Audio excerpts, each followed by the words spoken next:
হরে কৃষ্ণ। আজ 29 জুলাই বুধবার পবিত্র গুরু পূর্ণিমার দিন। আজকের দিনেই স্বয়ং ব্যাসদেব তিনি আবির্ভূত হয়েছেন। এজন্য সনাতন ধর্মের দ্বাদশ পূর্ণিমার মধ্যে একটি শ্রেষ্ঠ পূর্ণিমা হচ্ছে এই গুরু পূর্ণিমা তিথি। তাই আজকের এই পর্বে আমরা এই গুরু পূর্ণিমার মাহাত্ম্য কথা জানবো। বিশেষ করে এই দিনে কোন কার্যটি করা অত্যন্ত শুভ, তেমন কিছু না করতে পারলেও বাড়িতে একটি ফলের মাধ্যমে কোন কার্যটি করলে সৌভাগ্য তথা সমৃদ্ধি প্রাপ্ত হওয়া যায় সেই প্রসঙ্গে জেনে নিব। ব্যাসদেব হচ্ছে তাকে বলা হয় আদি গুরু, এবং এই পূর্ণিমাকে ব্যাস পূর্ণিমাও বলা হয়। যেহেতু ব্যাসদেব আদি গুরু, তাই আবার এই পূর্ণিমাকে গুরু পূর্ণিমা তিথিও বলা হয়ে থাকে। তাই একটি অন্যতম গুরুত্বপূর্ণ পূর্ণিমার মাহাত্ম্য কথা আসুন কিছুক্ষণ সময় ধৈর্য ধরে আমরা জেনে নেই। আশা করছি আজকের এই তথ্যগুলো আপনাকে অবশ্যই সমৃদ্ধ করবে। ভালো লেগে থাকলে একটি লাইক করে কমেন্টে জয় শ্রী গুরুদেবের জয় একবার হলেও লিখে যাবার অনুরোধ জানাচ্ছি। কেননা গুরু ছাড়া গৌরাঙ্গ ভজে, সে পাপী নরকে মজে। গুরুদেব ছাড়া ভগবানের পর্যন্ত সেবা করতে নেই। এজন্য ভগবান শ্রীকৃষ্ণ তিনি নিজে গুরু গ্রহণ করেছেন। আবার রামচন্দ্র তিনি বশিষ্ঠ মুনি বিশ্বামিত্র মুনিকে গুরুরূপে বরণ করেছেন। চৈতন্য মহাপ্রভু তিনি ঈশ্বরচন্দ্র পুরীপাদকে গুরুরূপে গ্রহণ করেছেন। গুরু প্রত্যেকের গ্রহণ করতে হবে। জগতে যে কোনো কিছু শিখতে যাই না কেন, গুরু আবশ্যক। আর এই জন্যই এই গুরু, এই যে জগতে বর্তমান সমাজে যত গুরুদেব রয়েছে, আচার্য বৃন্দ রয়েছে, তাদের আদি গুরু হচ্ছে ব্যাসদেব। ভগবানের যত প্রকার অবতার রয়েছে, সেই সমস্ত অবতারকে 6 ভাগে ভাগ করা হয়েছে। সত্তাবেশ অবতার, গুণ অবতার, লীলা অবতার, মন্বন্তর অবতার, যুগ অবতার। তো বিশেষ করে যুগে যুগে যে সমস্ত অবতারেরা আসে তাদেরকে বলা হয় যুগ অবতার। আবার যেমন ভগবান শ্রীকৃষ্ণ তিনি লীলা পুরুষোত্তম অবতার, রামচন্দ্র তিনি মর্যাদা পুরুষোত্তম অবতার, যিনি জীবনে মর্যাদার কখনো উল্লঙ্ঘন করেনি। আবার মন্বন্তরে যারা আসে তাদেরকে বলে মন্বন্তর অবতার। ঠিক তেমনি ভগবানের সত্তাবেশ অবতার হচ্ছে স্বয়ং শ্রী ব্যাসদেব। তিনি ভগবানের সমস্ত জ্ঞান শক্তিতে আদিষ্ট হয়ে শাস্ত্র গ্রন্থকে লিপিবদ্ধিত করেছিল আমাদের এই সমাজের কল্যাণের জন্য। এমন কোনো শাস্ত্র নেই বা এমন কোনো প্রসঙ্গ নেই যিনি শাস্ত্রের মধ্যে ফুটিয়ে তোলেননি। প্রত্যেকটা শাস্ত্রে বা সনাতন ধর্মে সকল কিছু তিনি বা সকল বিষয়ে তিনি লিখেছেন কিন্তু শাস্ত্রের মধ্যে। এই ব্যাসদেবের জন্য অসাধারণ একজন ঋষি, ঋষিদের মধ্যেও। এজন্য ব্যাসের উপর বিশেষ করে এই যে আমরা শাস্ত্র গ্রন্থ পাঠ করতে যাই, তার প্রথমে যে আসনে বসে আমরা পাঠ করি সেই আসনকে বলা হয় ব্যাস আসন। এই যে আমি এখানে বসে কথা বলতেছি, আমিও একটা আসনের উপরে বসা, এই আসনটা হচ্ছে ব্যাস আসন। এবং যারা পাঠ করে, যেখানেই কৃষ্ণ কথা হোক, যে আসনের উপরে উপবেশন করে কৃষ্ণ কথা বলা হয়, ওটাই হচ্ছে ব্যাস আসন। কেন এখানে বসে মন গড়া কোনো কথা বললে চলবে না। ব্যাসদেব যে কথাগুলোকে বলেছে, লিখে গিয়েছে, সেগুলোকে পুনরাবৃত্তি করতে হয়। সেটা হচ্ছে এজন্য শাস্ত্র পাঠের পূর্বে প্রণাম মন্ত্র উচ্চারণ করতে হয়। নারায়ণম নমস্কৃত্যম নরং চৈব নরোত্তমম দেবীম সরস্বতীম ব্যাসম তত জয়ম উদিরয়েত। সরস্বতী দেবীকে, ব্যাসদেবকে স্মরণ করে প্রণাম করে তারপরে শাস্ত্রগ্রন্থ পাঠ করতে হয়। এজন্য এই ব্যাসদেব হচ্ছে তেমনি দেবতা। দেবতা বলতে ভগবানের সত্তাবেশ অবতার, এবং তিনি এই পবিত্র গুরু পূর্ণিমার দিনে আবির্ভূত হয়েছেন। আমরা তো জানি এমনিতেও পূর্ণিমা তিথি বড়ই শুভ দিন। সনাতন ধর্মে বিশেষ করে অন্যান্য দিনে সাধনা করলে যে পুণ্য লাভ হয়, পূর্ণিমার দিনে সাধনা করা তার থেকে বেশি পুণ্যময়। এজন্য সাধু সন্ত মহাজনেরা পর্যন্ত অপেক্ষা করে থাকে পূর্ণিমা তিথির জন্য। কেননা বারের থেকে তিথির গুরুত্ব বেশি। এই যে শনিবার, রবিবার, মঙ্গলবার, এই বারের থেকে তিথির গুরুত্ব অত্যন্ত বেশি। আবার তিথির থেকে নক্ষত্রের গুরুত্ব বেশি। এই জন্য পূর্ণিমা তিথি নদীর জোয়ার ভাটার মতো এই চন্দ্রের কক্ষপথ কিন্তু খুবই গুরুত্বপূর্ণ। নদীতে যেরকম জোয়ার ভাটা হয়, আমাদের জীবনীতেও তেমনি জোয়ার ভাটা আসে। পূর্ণিমার দিনে আমাদের জীবন প্রবাহ ঊর্ধ্বমুখে থাকে এবং অমাবস্যার সময় জীবন প্রবাহ নিম্নমুখে থাকে। তাই পূর্ণিমা তিথি, অমাবস্যা তিথি অত্যন্ত গুরুত্বপূর্ণ। বিশেষ করে যে কোনো পূর্ণিমার দিনে যদি বাড়িতে মায়েরা ভক্তি ভরে লক্ষ্মী নারায়ণের পুজো করতে পারে, তবে এটি অত্যন্ত শুভ এবং বিশেষ মঙ্গলময় বলা হয়েছে। এর ফলে পরিবারের দারিদ্রতা দূরীভূত হয়। একাকী লক্ষ্মী দেবীর নয়, লক্ষ্মীর সাথে নারায়ণের সেবা করতে হয়। সনাতন ধর্মে আমরা কেউ করি কালী পুজো, কেউ করি শিবের পুজো, কেউ করি গণেশ পুজো। হ্যাঁ, যে কোনো পুজো করা এটা খারাপ নয়, অবশ্যই ভালো, কিন্তু সব থেকে মুখ্য পুজো ভগবানের পুজো করা, ভগবান বিষ্ণুর পুজো করা এটা সবার উচিত। হতে পারে আপনি কালী সেবা করেন বা আপনি শিবের পুজো করেন, যাই হোক না কেন, প্রত্যেকের উচিত ভগবানের পুজোটা বিশেষভাবে করা বাড়িতে। বিশেষ করে সব সময় যদি নাও পারেন, আপনারা এই পূর্ণিমা তিথিতে একটুকু বিশেষ করেই লক্ষ্মীনারায়ণের পুজো করতে পারেন। লক্ষ্মীনারায়ণের প্রসাদ এই দিনে গ্রহণ করে কাটাতে পারেন। বিশেষ করে পূর্ণিমার দিনে যে কাজগুলো করা উচিত নয়, তার মধ্যে প্রথমত হচ্ছে মাছ মাংস আদি রাজসিক কোনো খাবার খেতে নেই। এটিকে অত্যন্ত অশুভ বলা হয়েছে, রাজসিক খাবার গ্রহণ করাকে। এবং এই দিনের জন্য মাছ মাংস খাবারকে বর্জন করতে হয়। পাশাপাশি হচ্ছে নিন্দা করা উচিত নয়। এই পূর্ণিমার দিনে বাড়িতে যদি কোনো অতিথি আসে, কোনো ভিখারি ভিক্ষা চাইতে আসে, তাকে খালি হাতে ফিরিয়ে দিতে নেই। অনেক সময় এমনও পাওয়া যায়, এই যে গুরুদেব, গুরু সেবা করা এই দিনে বিশেষ করে তেমন কিছু না করতে পারলেও গুরু সেবা করতে হয়। এই গুরু পূর্ণিমার দিনে ভক্তরা ব্যাস পূজার আয়োজন করে, গুরু পূজার আয়োজন করে। এই গুরুদেবকে, তিনি তো ব্যাসদেবের প্রতিনিধি, ভগবানের প্রতিনিধি। শিষ্যের কাছে গুরুদেব ভগবানের তুল্য, সমান সম্মানীয়। শ্বেতাসত্তর উপনিষদের কথা, ইয়স্য দেবে পরাভক্তির যথা দেবী তথা গুরু তস্যৈতে কথিতাই অর্থা প্রকাশন্তে মহাত্মনা। আরে যতটুকু ভক্তি তুমি ভগবানকে করো, ওইটুকু ভক্তি, ঠিক সমান ভক্তি যদি গুরুদেবকে করা হয়, তবে গুরুদেবের কৃপায় শাস্ত্রের সমস্ত দিব্য জ্ঞান আপনা থেকে শিষ্যের হৃদয়ে প্রকাশিত হয়। এই দিব্য জ্ঞান মানে এটা মুখস্থ করার বিষয় নয়। দিব্য জ্ঞান মানে গুরুদেবের আশীর্বাদে প্রাপ্ত হয়। এটা দিব্য শক্তির মতো অদৃশ্যভাবে শিষ্যের হৃদয়ে প্রবেশ করে। এজন্য সেই সেই গুরুদেব হচ্ছে ব্যাসদেবের প্রতিনিধি, ভগবানের প্রতিনিধি, আর তার সেবা করা অত্যন্ত মহিমাপূর্ণ, মঙ্গলময়। এবং এরকম পাওয়া যায় একটা কাহিনীতে, যে একবার শিষ্য, ওই শিষ্যটা হচ্ছে জাগতিক, তো গুরুদেবের থেকে দীক্ষা নিয়েছে, অনেকবার গুরুদেবের কাছে গিয়েছে, গুরুদেব আপনি একটু আমাদের বাড়িতে যাবেন, আপনার সেবা দিব। তো অনেক দিন নিমন্ত্রণ করলো, গুরুদেব বলে যাবো না, একদিন যাব যাব করে কোনোদিন যায়নি। শিষ্য এক প্রকার রেগে মেগে গুরুদেবের কাছে গিয়ে, মানে একটা একটা ধারালো অস্ত্র রেখে বাড়িতে গুরুদেবকে নিমন্ত্রণ করতে গিয়েছে। মনে মনে তার ভাব, যদি গুরুদেব না আসে, আগামীকালকে গিয়ে গুরুদেবের গর্দান নেব, গুরুদেবকে হত্যা করব। তো এবারে গুরুদেবের কাছে গিয়েছে, গুরুদেব অনেকদিন তো আপনি বলেছেন যাব যাব, অনেকবার বলেছেন, যাননি কোনোদিন, তো আজকে নিমন্ত্রণ করতে এসেছি, যাবেন কিনা বলেন।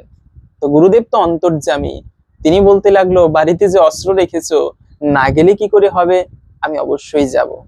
তো শিষ্য তো চমকে গেল, গুরুদেব কি করে জানলো বাড়িতে অস্ত্র রাখলাম। তো ঠিক আছে, শিষ্য বাড়িতে গেল। এবারে পরের দিন শিষ্য বড় করে ধুমধামে অনুষ্ঠানের আয়োজন করেছে, গুরুদেব আসবে, গুরুদেব আসেনি। সকাল থেকে বিকাল অনুষ্ঠান শেষ, সবাইকে প্রসাদ দিয়ে সবাই বিদায় নিয়ে চলে গেল, গুরুদেব কিন্তু যায়নি। শেষে একটা কুকুর কি করেছে, ওই অনুষ্ঠানে এসে সেই অনুষ্ঠানের প্রসাদ খাচ্ছিল। সেই লোকটা, সেই শিষ্যটা সেই কুকুরটাকে ইচ্ছা মতো পিটানি দিল। কুকুরটা ঘেউ ঘেউ করতে করতে সেখান থেকে চলে গেল। পরদিন রেগে মেগে গুরুদেবের কাছে এসে, যে গুরুদেব আপনি গেলেন না কেন, হ্যাঁ, কথা দিলেন, এত লোকের আয়োজন করলাম, অথচ আপনিই নেই সেখানে। রেগে মেগে গুরুদেবের সাথে কথা বলতে লাগলো। গুরুদেব বলে, বেটা আমি তো গিয়েছিলাম, আমি গিয়েছিলাম তোমার বাড়িতে, কিন্তু তুমি চিনতে পারোনি। দেখো এই আমার পিঠে। গুরুদেব পিঠটা খুলে দেখাচ্ছে, সেখানে দুটি বড় বড় চাবুকের মতো দাগ।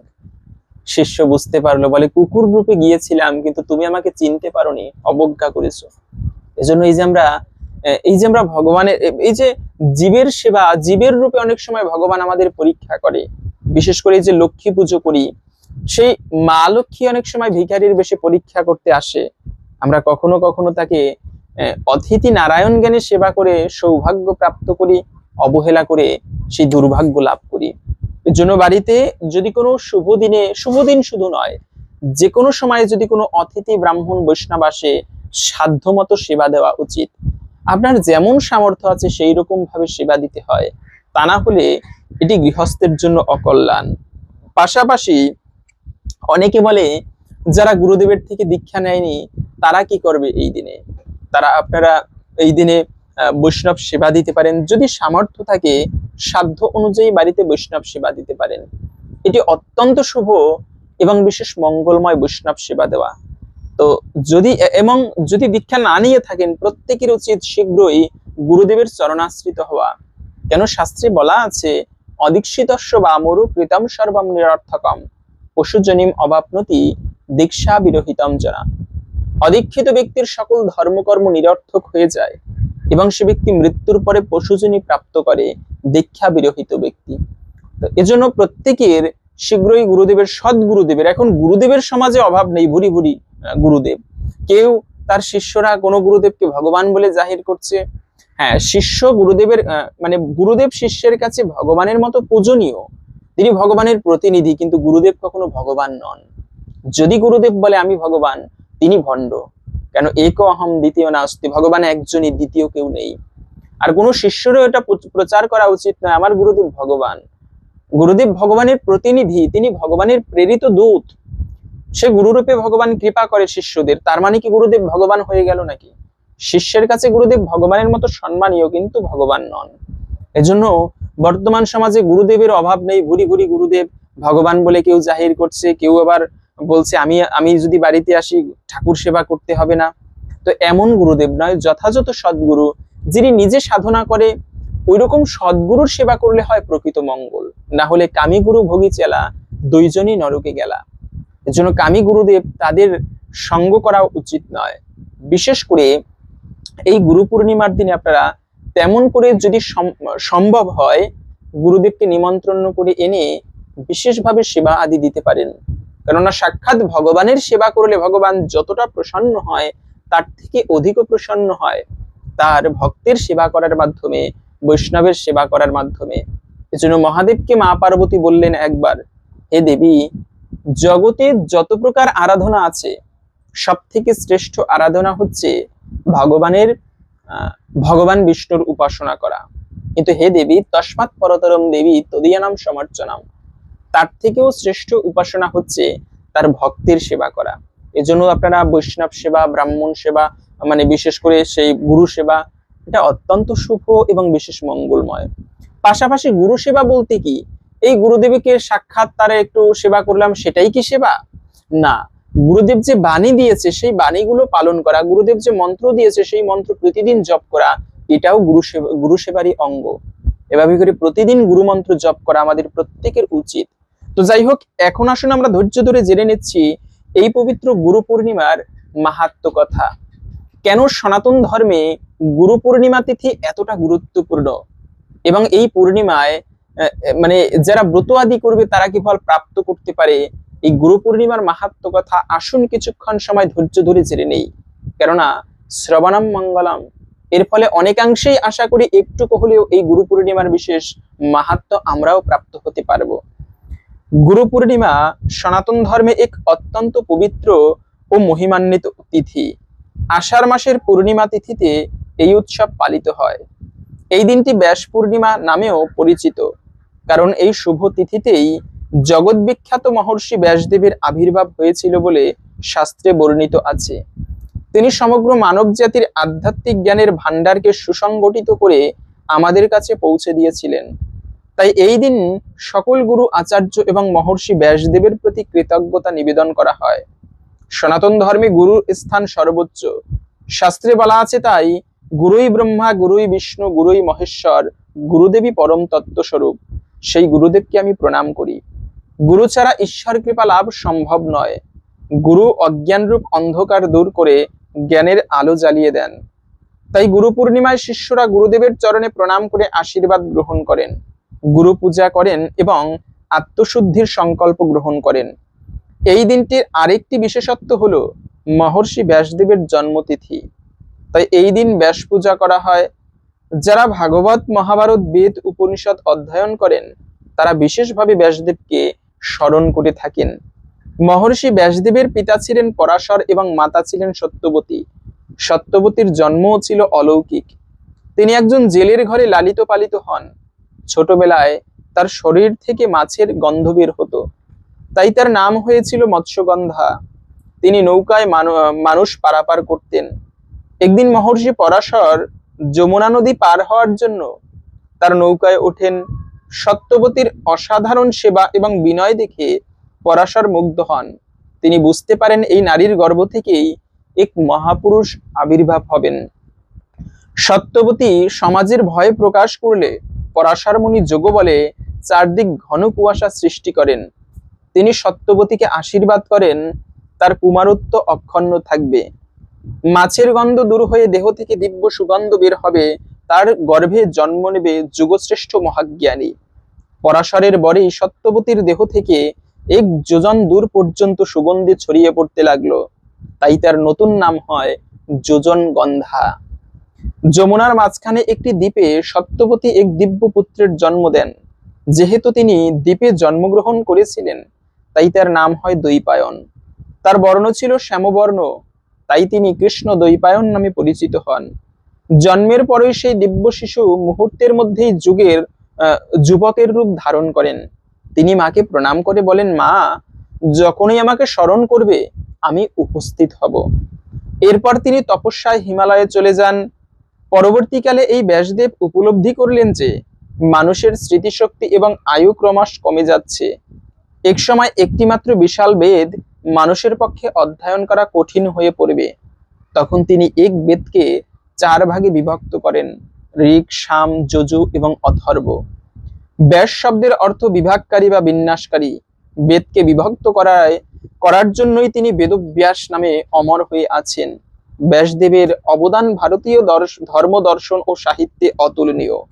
4 বেদের বিভাগ করেন, 18টি মহাপুরাণ রচনা করেন, শ্রীমদ্ ভাগবত মহাপুরাণ রচনা করেন, বিশ্বের অন্যতম মহাকাব্য মহাভারত রচনা করেন। মহাভারতের মধ্যেই শ্রীমদ্ ভগবদ গীতা সংরক্ষিত হয়েছে। ব্রহ্মসূত্র রচনা করে বেদান্ত দর্শনের ভিত্তি স্থাপন করেন। মহাভারত রচনার সময়ে ভগবান গণেশ নিজ হাতে লেখকের ভূমিকা পালন করেছিলেন। ব্যাসদেব শর্ত দিয়েছিলেন, অর্থ বুঝে তবেই লিখতে হবে। আর গণেশও উল্টো শর্ত দিয়েছিলেন, ব্যাসদেব যেন একবার যদি লেখা থামিয়ে যান তখনই আর গণেশ লিখবে না। ফলে ব্যাসদেব মাঝে মাঝে গভীর অর্থবহ শ্লোক উচ্চারণ করতেন, যার অর্থ বুঝতে গণেশের কিছু সময় লাগতো। সেই সময়ে ব্যাসদেব পরবর্তী শ্লোক রচনা করতেন। এত শাস্ত্র রচনা করেও ব্যাসদেবের মনে এক ধরনের অপূর্ণতা ছিল। তখন দেবর্ষি নারদ তার আশ্রমে এসে বললেন, আপনি ধর্ম, অর্থ, কাম ও মোক্ষের কথা লিখেছেন, কিন্তু ভগবান শ্রীকৃষ্ণের নির্মল প্রেম ও লীলার কথা সম্পূর্ণভাবে কীর্তন করেননি, তাই আপনার অন্তরে শান্তি নেই। নারদের উপদেশে ব্যাসদেব গভীর ধ্যানে ভগবানের দর্শন লাভ করেন এবং এরপর রচনা করেন শ্রীমদ্ ভাগবত মহাপুরাণ, যা ভক্তি ধর্মের শ্রেষ্ঠ গ্রন্থ হিসেবে সমাদৃত। মহর্ষি ব্যাসদেব কেবল একজন ঋষি নন, তিনি যুগ যুগান্তরের জ্ঞান সূর্য। তার মাহাত্ম্যের কয়েকটি দিক তিনি মানব জাতির জন্য বেদকে সহজলভ্য করেছেন। তিনি ধর্মকে গল্প, ইতিহাস ও উপাখ্যানের মাধ্যমে সাধারণ মানুষের কাছে পৌঁছে দিয়েছেন। মহাভারতের মাধ্যমে নীতি, ধর্ম, রাজনীতি এবং জীবনের শিক্ষা দিয়েছেন। ভাগবতের মাধ্যমে তিনি সর্বোচ্চ আদর্শ প্রতিষ্ঠা করেছেন। বেদান্ত দর্শনের মূল ভিত্তি নির্মাণ করেছেন। তাকে ভগবান বিষ্ণুর অংশাবতার বলে বহু শাস্ত্রে উল্লেখ আছে। তাই প্রতিটি গুরু পরম্পরার সূচনায় ব্যাসদেবকে স্মরণ করা হয়। এই পবিত্রতম দিনে, গুরু পূর্ণিমার দিনে, গুরুদেবের চরণে প্রণাম করা, ব্যাসদেবের পুজো ও স্মরণ করা, ভগবদ গীতা পাঠ, ভাগবত পাঠ, মহাভারত পাঠ এবং জপ, ধ্যান ও ভগবানের নাম সংকীর্তন, ব্রাহ্মণ সাধুদের সেবা করা, এই সকল কিছুই অত্যন্ত মঙ্গলময় এবং পুণ্যজনক। গুরু পূর্ণিমা কেবল একটি উৎসব নয়, এটি জ্ঞান, ভক্তি, বিনয় এবং কৃতজ্ঞতার দিন। এই দিন আমাদের স্মরণ করিয়ে দেয় যে গুরুই জীবনের অন্ধকার দূর করে ঈশ্বরের পথে পরিচালিত করেন। আর মহর্ষি বেদব্যাস সেই সর্বশ্রেষ্ঠ জ্ঞান গুরু, যার অক্লান্ত সাধনার ফলে বেদ, পুরাণ, মহাভারত, ভাগবত এবং ব্রহ্মসূত্রের মতো অমূল্য ঐশ্বরিক সম্পদ আজও মানব জাতির পথ প্রদর্শক। তাই গুরু পূর্ণিমার পবিত্র তিথিতে আমরা ভক্তি ভরে প্রণাম করি। ব্যাসায় বিষ্ণু রূপায় ব্যাস রূপায় বিষ্ণবে নমো বৈব্রহ্ম নিধনে বশিষ্ঠায় নমো নমঃ। যিনি বিষ্ণু রূপে ব্যাস এবং ব্যাস রূপে বিষ্ণু, যিনি ব্রহ্মবিদ্যার ভান্ডার এবং মহর্ষি বশিষ্ঠের বংশধর, সেই মহর্ষি ব্যাসদেবকে আমি বারংবার প্রণাম করি। এইভাবে গুরু পূর্ণিমায় মহর্ষি ব্যাসদেবের আবির্ভাব, গুরুতত্ত্বের মহিমা এবং চিরন্তর জ্ঞানধারার প্রতি শ্রদ্ধা নিবেদনের এক অনন্য পবিত্রতম উৎসব। তো এই ছিল মূলত গুরু পূর্ণিমার মাহাত্ম্য কথা। আশা করি বুঝতে পেরেছেন সনাতন ধর্মে গুরু পূর্ণিমা তিথি কেন এতটা মাহাত্ম্যপূর্ণ এবং গুরুত্বপূর্ণ। এবং এই গুরু পূর্ণিমা তিথি শুরু হয়েছে গতকালকে 28শে জুলাই মঙ্গলবার সন্ধ্যা 6টা 36 মিনিট থেকে, থাকবে আজকে 29শে জুলাই বুধবার রাত 8টা 10 মিনিট পর্যন্ত। তো এই সময়টুকুর মধ্যে এই গুরু পূর্ণিমা তিথি থাকবে। তো উদয়া তিথি মেনে আজকে এই গুরু পূর্ণিমা পালন করতে হবে এবং কোন ফলটি এই দিনে বাড়িতে এনে কি কার্য করা উচিত। এই দিনে তো আমরা অনেক ফলের কথা শুনেছি, কিন্তু এই দিনে যদি পারেন আপনারা, এই গুরু পূর্ণিমার দিনে অনেক গুরুদেব দীক্ষা দেয়, তো যদি কখনো পারেন আজকেই যে করতে হবে বিষয়টা এমন নয়। আপনি গুরুদেবের থেকে গুরুদেবের মন্ত্ররূপী ফল যদি বাড়িতে এনে আপনি বীজ রূপে বপন করতে পারেন, তবে হয় প্রকৃত মঙ্গল। আমরা হচ্ছে এই যে গুরু মন্ত্র শুধু লাভ করি, অনেকের মাহাত্ম্য উপলব্ধি করি না।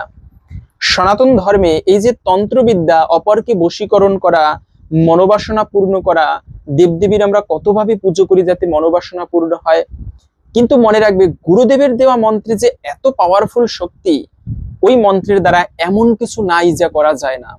গুরু মন্ত্রের এত শক্তি। আপনি এমনি বইতে একটা মন্ত্র পাবেন, ওই মন্ত্র জপ করলে যত পুণ্য বা মঙ্গল হয় তার থেকে কোটি গুণ বেশি শক্তিশালী গুরুদেব যদি আপনাকে কোনো মন্ত্র দেয় সেই মন্ত্র জপ করা। এজন্য যদি পারেন এই দিনে, যারা দীক্ষিত না হয়েছেন, দীক্ষা নিয়ে আপনারা এই দিন থেকে গুরুদেবের দেওয়া সেই বিশেষ মন্ত্ররূপী ফলের যদি সাধনা করতে পারেন, প্রতিদিন জপ করতে পারেন এবং আপনার কোনো মনোবাসনা থাকলে ভগবানকে জানাতে পারেন, ইষ্টদেবকে জানাতে পারেন, এর ফল আপনি শীঘ্রই উপলব্ধি করতে পারবেন। কেন গুরুদেবের দেওয়া মন্ত্র ফলের উপরে শ্রেষ্ঠ কোনো ফল নেই। তো ভালো লেগে থাকলে পরবর্তী একটি লাইক করে কমেন্টে জয় শ্রী গুরুদেবের জয় একবার হলেও লিখে যাবার অনুরোধ জানাচ্ছি। গুরুদেবের কৃপায় আমাদের প্রত্যেকটা অধম সন্তানের, শিষ্যদের জীবন মঙ্গলে ভরে উঠুক, এই কামনা করে আজকের ভিডিওটি এখানে সমাপ্ত করছি। হরে কৃষ্ণ।